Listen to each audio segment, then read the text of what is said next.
Hello guys, welcome to Clear UPSC PCS. Here I am Abhishek Shukla with the Indian Express complete newspaper and editorial analysis of 17th of November 2020. Before we start, I have a announcement for you guys. अभी RCP का जो matter है, regional comprehensive economic partnership, तो उसकी जो एक burning topic है, तो उसके बारे में डायरेक्ट मेंस में क्वेश्चन आ सकता है, ठीक है ना, यूपीएससी और पीसीएस में, ठीक है। और प्रीलिम्स में या वनडे एग्जाम में पूछा जा सकता है। तो मैं क्या करता हूँ, मैं आरसीपी का इसमें एक एक्सप्लेन्ड पेज आया है, ठीक है। तो उसमें क्या है कि उसमें सारी चीज़ें दी हुई हैं कि कौन कौन सी कंट्रीज ने साइन किया है, इंडिया पे क्या इम्पैक्ट होगा, इंडिया ने ज्वाइन क्यों नहीं किया, अगर नहीं किया तो उसका इम्पैक्ट क्या होगा, ठीक है। तो ये सारी चीज़ें हैं, है ना। उसके लिए मैं एक सेपरेट वीडियो बना दूंगा, तो क्या आप चैनल को सब्सक्राइब कर लीजिए अगर आपको वीडियो चाहिए तो। अगर नहीं चाहिए तो कोई बात नहीं, ठीक है। अगर आपको चाहिए तो सब्सक्राइब कर लीजिए, आपको नोटिफिकेशन मिल जाएगी, बेल आइकन में दबा दीजिएगा। So that thing. Now let's start. Nitish on BJP pick 2 deputy CM in NDA social balancing. तो ये कि नीतीश जी जो हैं वो बिहार के फिर से सीएम बन गए हैं, ठीक है। और बीजेपी ने क्या किया है, बीजेपी ने अपने 2 डिप्टी सीएम को अपॉइंट किया है बैलेंस बनाने के लिए, ठीक है। क्योंकि अगर कोलिशन की पार्टी है तो हो सकता है नीतीश जी अपने आप से काम करने लगे। तो वही है कि उसके लिए इन्होंने 2 डिप्टी सीएम जो है वो अपॉइंट कर दिए हैं, ठीक है। Now study on benefit cost help government firm up RCP stand. तो वही रीजनल कॉम्प्रिहेंसिव इकोनॉमिक पार्टनरशिप जो है वो ज्वाइन की है बहुत सारी कंट्रीज ने चाइना के साथ मिलके, है ना।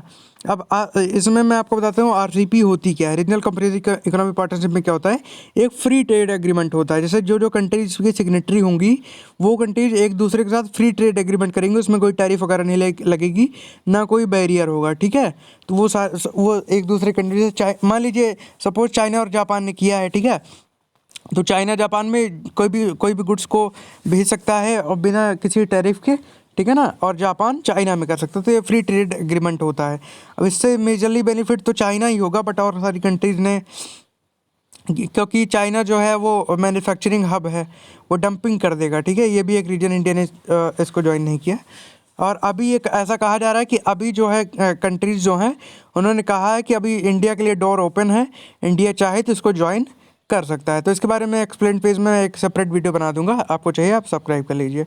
Moderna says vaccine 95% effective, many भी प्रॉमिसिंग ऑप्शन इंडिया। तो अभी फाइजर एक आई थी बायोनटेक की और स्पुतनिक 5 आई थी रसिया की, ठीक है ना। तो उन दोनों ने कहा था कि हमारी जो वैक्सीन 90% से ज़्यादा इफेक्टिव है, बट मॉडर्ना जो वैक्सीन है ये इन दोनों ने, फाइजर ने और स्पुतनिक 5 ने कहा था हमारी जो वैक्सीन है 90% ज़्यादा इफेक्टिव है थर्ड ट्रायल में। लेकिन मॉडर्ना कह रही है कि हमारी 94.5% जो है, यानी कि 95% इफेक्टिव है। और लेकिन अभी इंडिया में आ सकती है, लेकिन अभी ऐसा कोई अरेंजमेंट हुआ नहीं है कि इंडिया में आएगी।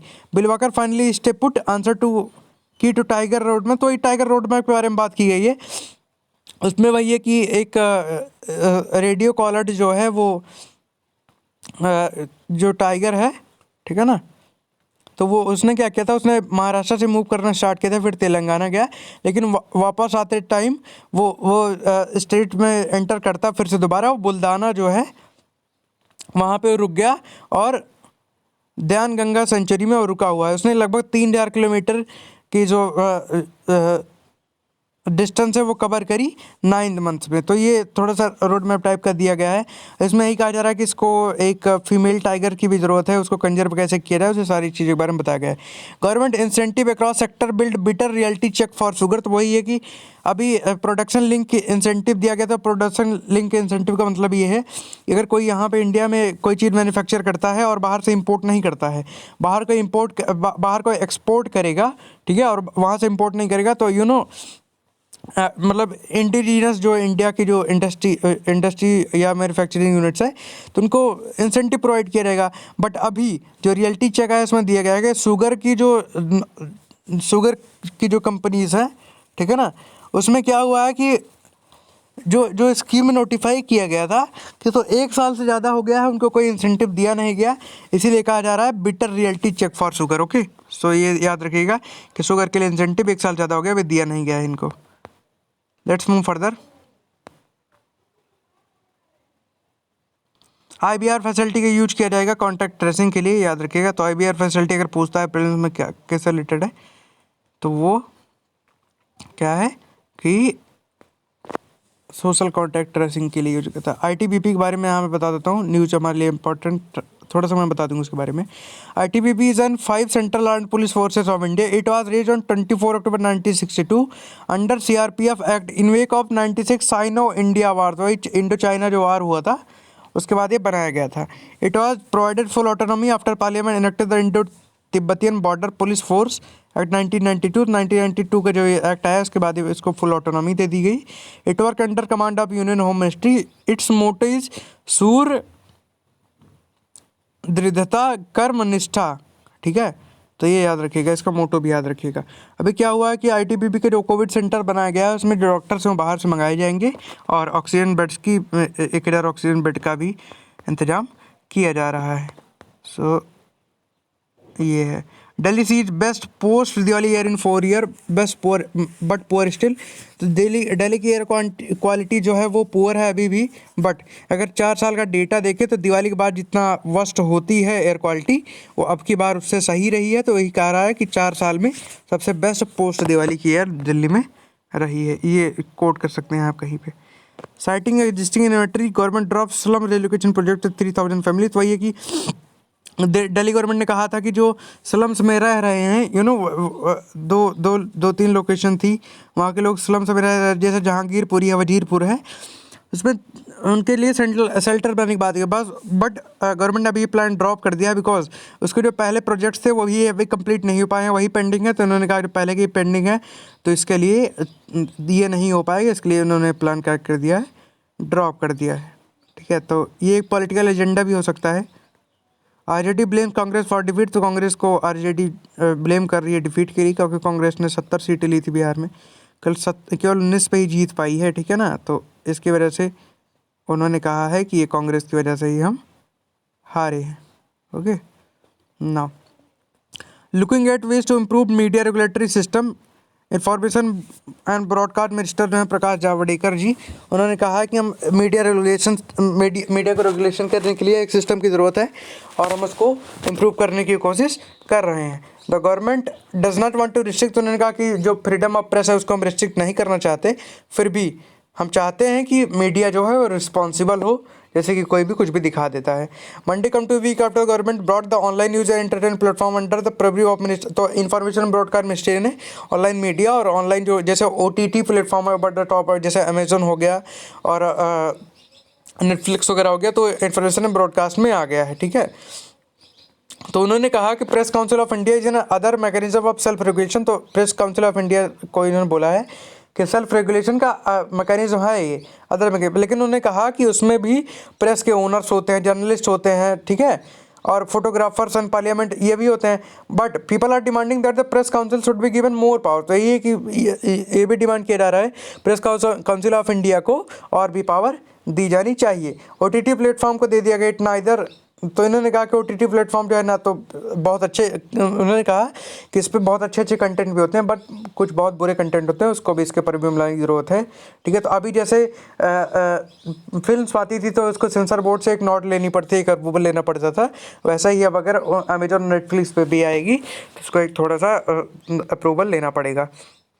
Comply with FDI policy with in 1 month information broadcast notice for online platform. तो ऑनलाइन प्लेटफॉर्म जितने भी हैं उसके लिए जो FDI है, तो उन्होंने कहा कि अगर 26% से कम भी किसी का फॉरेन डायरेक्ट इन्वेस्टमेंट है तो उसको क्या करना पड़ेगा, उसको एक फ़ाइल तैयार करनी पड़ेगी, उसको सारी इन्फॉर्मेशन ब्रॉडकास्ट जो मिनिस्ट्री है उसको देनी पड़ेगी। इन्होंने केवल 26% FDI का अप्रूवल दिया है, इन्होंने कहा कि इससे ज़्यादा FDI नहीं हो सकती है, ठीक है। तो यही है कि और उसके बाद इंफॉर्मेशन तो इनको प्रोवाइड करानी है। तो ये है now in the Quad navies to begin second phase of Malabar exercise today. तो क्वाड की जो अब क्वाड ग्रुपिंग कौन कौन है, इंडिया, जापान एंड ऑस्ट्रेलिया। याद रखिएगा कि RCP जो हुई है उसमें जापान ने भी उसको ज्वाइन किया है, ठीक है, RCP को। तो ये क्वाड ग्रुपिंग थोड़ी सी बिटरनेस ला सकता है। अब 17 नवंबर को होने वाली है, अरेबियन सी में होगी। इसके पहले वाली कहाँ हुई थी?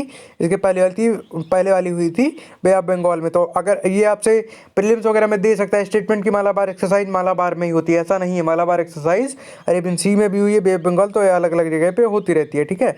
ये 24th एडिशन है। स्टार्ट कब हुई थी? 1992 में इंडिया और यूएस ने स्टार्ट किया था, ठीक है। सेकेंड फेज में joint operation centred around the Vikramaditya carrier battle, तो विक्रमादित्य कैरियर बैटल जो इंडिया का है, and Nimitz carrier stack group of US navy, इन दोनों के बीच में सेंटर्ड रहेगी। तो ये इंपॉर्टेंट चीज़ें हैं जो आपको याद रखनी है। पोलावरम डैम की बात हो रही है। पोलावरम डैम जो है बना है, वो बना है गोदावरी रिवर पे, मल्टीपर्पज इरिगेशन नेशनल प्रोजेक्ट है। तो इरिगेशन प्रोजेक्ट याद रखिएगा, ठीक है। मल्टीपर्पज इरिगेशन प्रोजेक्ट है। West Godavari district and east Godavari district of Andhra Pradesh, तो आंध्र प्रदेश में बनाया जाना है, ठीक है, बनाया जा रहा है। उसी पे थोड़ा सा वो चल रहा है header. In Baghel letter to साफ 5 point plan to tackle Maoism in Bastar region, तो वही छत्तीसगढ़ के जो चीफ मिनिस्टर हैं भूपेश बघेल, उन्होंने जो है फाइनेंशियल हेल्प मांगी है टू इन द नक्सलिज्म को ख़त्म करने के लिए अमित शाह जी से।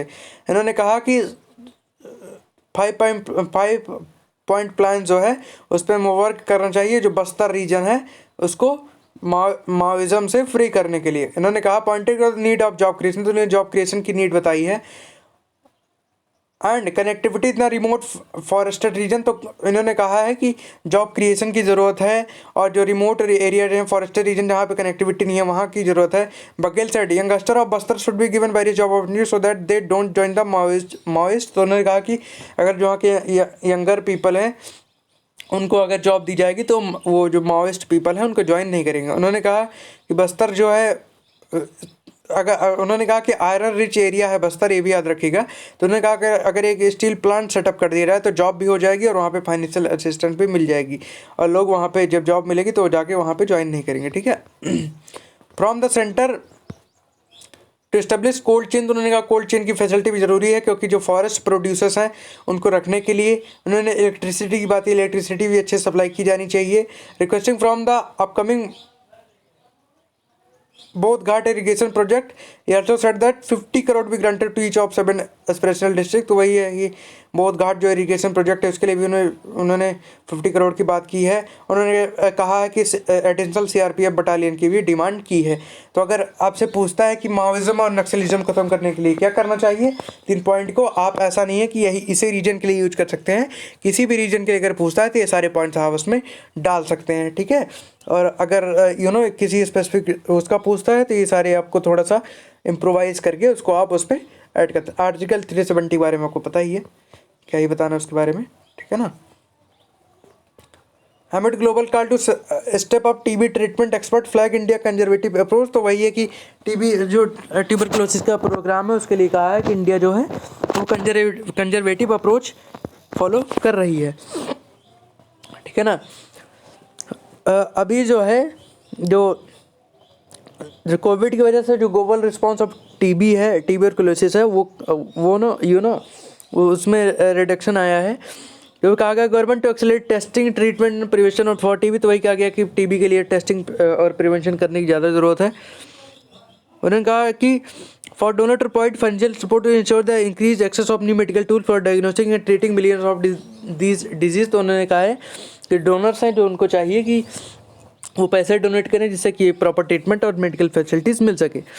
फॉलोइंग द वेरी इंडिया के बारे में कहा गया India is still following a very conservative approach regarding the new medicine for drug resistant TB putting lives of patient during children in gender scaling of the new DR TB drugs, ठीक है। तो वही है कि अभी इन्होंने कहा है कि जो टीबी की जो ड्रग्स हैं उनकी कोविड के टाइम पे ज़्यादा ज़रूरत है, क्योंकि समझ लीजिए किसी को टीबी अगर कोरोना हो गया तो उसका बचना मुश्किल है, ठीक है। उन्होंने कहा कि इंडिया बहुत कंजर्वेटिव अप्रोच कर रहा है। इसमें कहा जा रहा है कि इंडिया में क्या हुआ है कि जो ड्रग रेजिस्टेंट टीबी है उसके लिए इंडिया कोई नई मेडिसिन लाने के लिए नई उसके लिए कोई एक ब्रॉड ना तो प्रोजेक्ट चला रही है ना मिशन चला रही है, इसीलिए कहा गया इंडिया कंजर्वेटिव जो अप्रोच है वो फॉलो कर रही है। उन्होंने कहा कि अभी बार ये कोविड चल रहा था, उन्होंने कहा कि इंडिया एक क्वार्टर अगर मान लीजिए 4 क्वार्टर्स जो पीपल्स हैं उनको टीबी है तो 1 क्वार्टर वो इंडिया में ही है, ठीक है। तो उन्होंने कहा है कि अभी इंडिया में बहुत सारे पेशेंट उनको हैं ऐसे हैं जिनको उसकी मेडिसिन प्रोवाइड नहीं की गई है। National treatment programme must prioritize use of all oral treatment regime for people with drug resistant TB that no longer include older toxic drugs that have to be injected and cause serious side effect। तो इनका national treatment जो programme है, ठीक है ना, उसमें जितने भी ओरल ट्रीटमेंट्स हैं उनकी ज़रूरत है और ऐसी दवाओं की ज़रूरत है जो साइड इफ़ेक्ट ना क्रिएट कर रही है, और कोविड के टाइम पे तो ज़्यादा ही ज़रूरत है, ठीक है ना। Vulture number stabilise MOEF launch action plan to increase population. तो वल्चर्स की पॉपुलेशन को इंक्रीज करने के लिए ये प्लान लॉन्च किए गए हैं।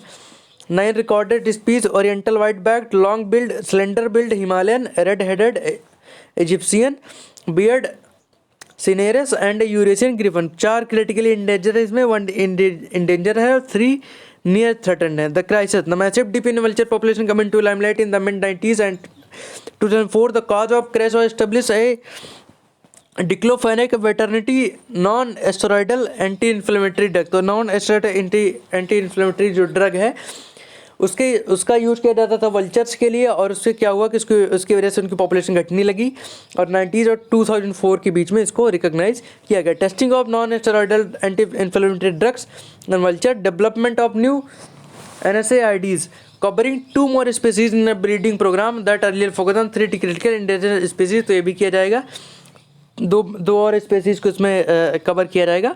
Additional conservation breeding centre and 4 rescue centre plan across India. तो 4 रेस्क्यू सेंटर अक्रॉस इंडिया और एडिशनल कंजर्वेशन ब्रीडिंग सेंटर भी बनाए गए हैं।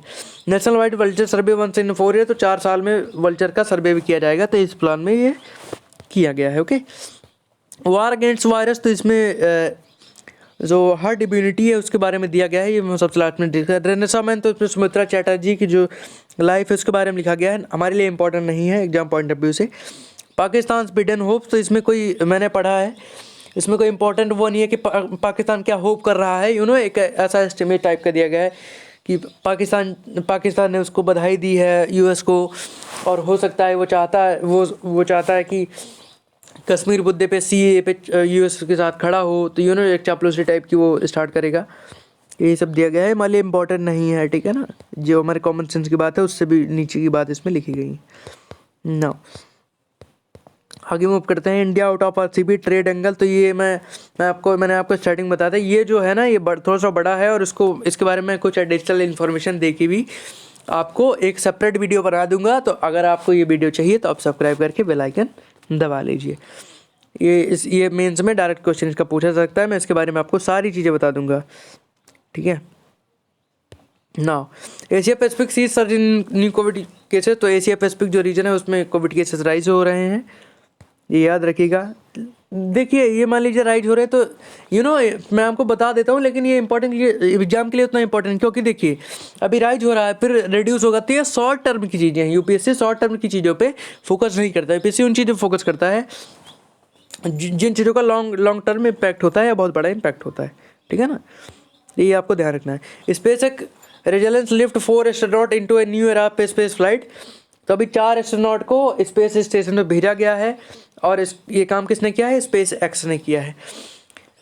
Launch of 4 astronaut to the international space station in a capsule build by SpaceX, तो एक capsule बनाया गया था SpaceX के द्वारा, उसी में बिठा के उनको लॉन्च किया गया है और सक्सेसफुली वहाँ पहुँच गए हैं।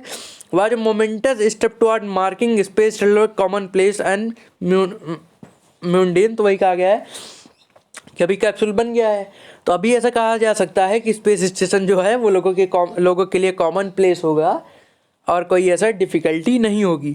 इसमें ये भी दिया गया है कि in the future instead of relying on spacecraft build by NASA और other government, NASA astronaut and anyone else with the enough money can buy a ticket. जिसमें कहा गया कि नासा का जो एयरक्राफ्ट है उसका इंतजार किए बिना कोई भी आदमी टिकट बाई कर सकेगा, कैप्सूल खरीद सकेगा, उसके थ्रू वहाँ पे जा सकेगा जिसके पास पैसे होंगे। NASA designed Sunday night launch and first operation flight for Crew Dragon spacecraft built and operated by SpaceX. The rocket company started with Elon Musk. तो ये Elon Musk ने स्टार्ट की थी। The 4 astronaut abroad, 3 from NASA, तो तीन NASA से हैं और एक जाक्सा से है जो जापानी स्पेस स्टेशन है। लॉन्च कहाँ से किया गया? Kennedy space centre in Florida से, यहाँ से लॉन्च किया गया, ठीक है ना। So there thing it mark the end of development phase of system. तभी क्या हो रहा था कि इसके पहले भी 2 एस्ट्रोनॉट को भेजा गया था लेकिन वो टेस्टिंग के लिए था। तो अभी जो टेस्टिंग थी, जो रिसर्च थी, वो सारी खत्म हो चुकी है। नाउ ये सक्सेसफुल हो चुका है। ये एक ग्लोअर जो है, इनको कहा जा रहा है कि पहले ब्लैक एस्ट्रोनॉट है जो मेंबर स्टेशन ऑफ क्रू में जाएंगे इन 20 सालों में। इससे पहले भी ब्लैक्स गए हैं, लेकिन वो हेल्प करने के लिए गए हैं, एज एस्ट्रोनॉट नहीं गए। याद रखिए, ग्लोअर हैं वो जो पहले ब्लैक हैं। After recovery in October diesel sales slip again November first half. तो नवंबर के फर्स्ट हाफ में फिर से जो डीजल की सेल है वो डिप हो गई है, लेकिन अक्टूबर में इसने रिकवर किया था। तो वही है कि फेस्टिवल सीजन था, तो उसने उसमें राइज हुआ, बट अभी नहीं हो रहा। लॉजिस्टिक की major challenge Covid vaccine delivery. तो लॉजिस्टिक की मेजर चैलेंज होगा कोविड की डिलीवरी के लिए। अब अगर जो वैक्सीन इंडिया अपने पास रखेगा, जिसका वैक्सीनेशन इंडिया कराएगा, अगर उसके लिए ये स्पेसिफिक टेम्परेचर की ज़रूरत होगी, तब तो अलग ही चैलेंज होगा। बट सारे लोगों तक पहुंचाना वैक्सीन को, एक एक लोगों तक सबको वैक्सीनेट करना और सारे अक्रॉस द इंडिया, तो ये एक बहुत बड़ा चैलेंज होगा। उसके बारे में दिया गया है। World Bank to advise DIPM on CPSC asset monetisation. तो वर्ल्ड बैंक के बारे में आपको बता देता हूँ, ठीक है। वर्ल्ड बैंक 1944 में फॉर्म हुई थी, और ये फॉर्म हुई थी ब्रिटेन वुड कॉन्फ्रेंस के ड्यूरिंग, ठीक है। तो ब्रिटेन वुड कॉन्फ्रेंस हुई थी, उसमें वर्ल्ड बैंक बनाया गया था। The World Bank international financial institution that provide loans and grant to the government of low and middle income countries for the purpose of pursuing capital project.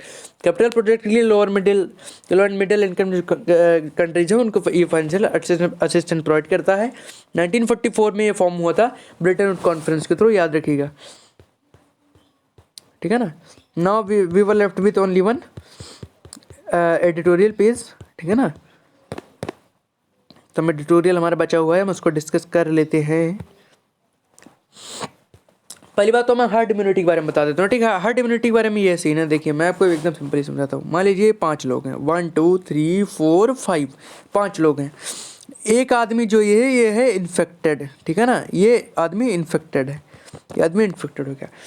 अब herd immunity क्या होती है कि देखो, सबसे पहले की कंडीशन समझिए, हर्ड इम्यूनिटी के पहले की। तो ये आदमी क्या कर सकता है, ये आदमी इन 5 लोगों को इन्फेक्ट कर सकता है, ठीक है ना।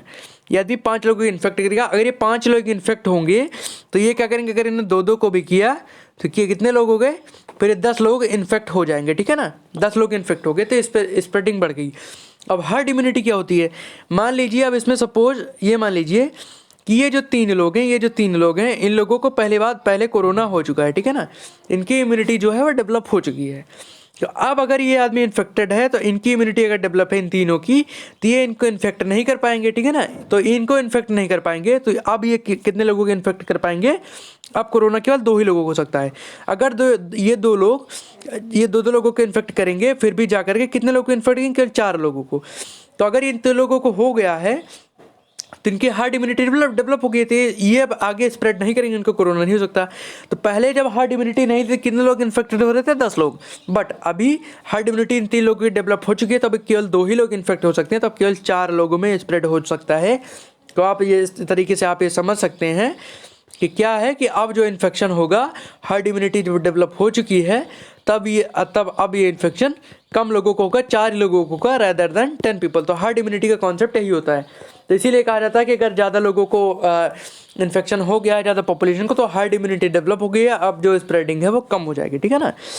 नाउ उन्होंने कहा common question with evidence of a substantial spread as if we are closer to hard immunity. तो ये कि अभी कॉमन क्वेश्चन यही है कि अभी तो बहुत सारे लोगों को कोरोना हो चुका है, क्वेश्चन यही है क्या हम हार्ड इम्यूनिटी के नज़दीक हैं। The conventional wisdom of hard immunity is that it mark the end of epidemic. तो कन्वेंशनल विजडम क्या है कि पहले हार्ड इम्यूनिटी से कुछ पेंडेमिक्स खत्म हुई हैं। Originated in veterinary public health, it entered the lexicon of human health epidemiology exactly a century ago in the context of exploding diphtheria outbreak, but better lines with never been drawn among research practitioner and policy communities with। तो ये practitioner and policy communities में जो herd immunity है उसको ज़्यादा attention नहीं दी गई है। central theme इस पैराग्राफ का यही है।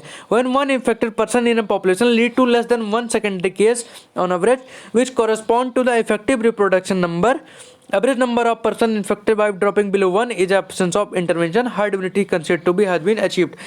तो वही है कि देखिए अब इसमें क्या कहा गया है, हर्ड इम्यूनिटी कब अचीव होगी, जब एक आदमी होगा और एक से कम लोगों को इन्फेक्ट करेगा। जैसे भाई मैंने आपको बताया कि जो 3 लोग थे जिनको कोरोना पहले से हो चुका था, उनको कोरोना नहीं होगा तो वो एक से कम लोगों को इन्फेक्ट करेंगे ना, एक भी लोग को इन्फेक्ट नहीं करेंगे।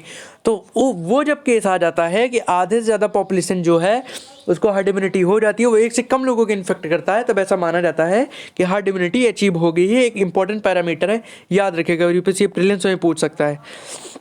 इसमें कहा गया कि अगर अभी की अगर हम बात करें SARS-CoV-2 की, तो कम से कम 67% जो पॉपुलेशन है उसको हार्ड इम्यूनिटी अचीव करनी होगी, या फिर ऐसे कर सकते हैं कि 5 बिलियन जो पीपल है उनकी हार्ड इम्यूनिटी जब अचीव हो जाएगी तब ऐसा कहा जाएगा कि मतलब उनकी जो इम्यूनिटी है वो कोविड को जीत चुकी होगी, SARS-CoV-2 को हरा चुकी होगी, तब ऐसा माना जाएगा हार्ड इम्यूनिटी अचीव हो गई है।